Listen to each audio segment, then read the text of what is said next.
One thing about the Democratic Alliance that we have to pay attention to is their double standards and their hypocrisy when it comes to so-called fruitless or wasteful expenditures.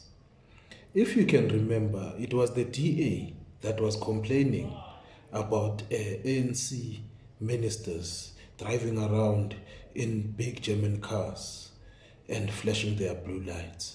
But now that the DA members are also part of that, they will no longer be complaining.